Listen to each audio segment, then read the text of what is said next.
આ તરફ NEET paper લીકના કેસમાં તપાસમાં નવો ખુલાસો થયો છે। આરસીસી કોચિંગના માલિકની ભૂમિકા પર મોટો ખુલાસો થયો છે। મોટે ગાંવકર પેપર લીક નેટવર્કનો એક્ટિવ મેમ્બર હોવાનું પણ સૂત્રધાર પાસેથી માહિતી મળી છે।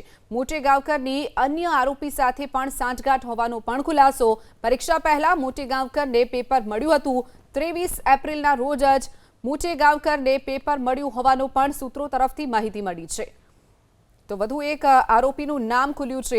નીટની પેપરમાં જે પેપર લીક થવાની જે ઘટના બની હતી તેમાં નવો ખુલાસો થયો છે તપાસમાં। આરસીસી કોચિંગના માલિકની ભૂમિકા પર મોટો ખુલાસો થયો છે।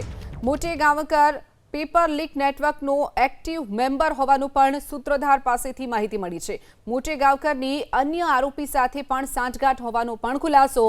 પરીક્ષા પહેલા મોટે ગાંવકરને પેપર મળ્યું હતું।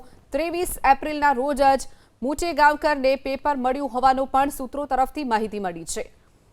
તો વધુ એક આરોપીનું નામ ખુલ્યું છે। નીટની પેપરમાં જે પેપર લીક થવાની જે ઘટના બની હતી તેમાં નવો ખુલાસો થયો છે તપાસમાં।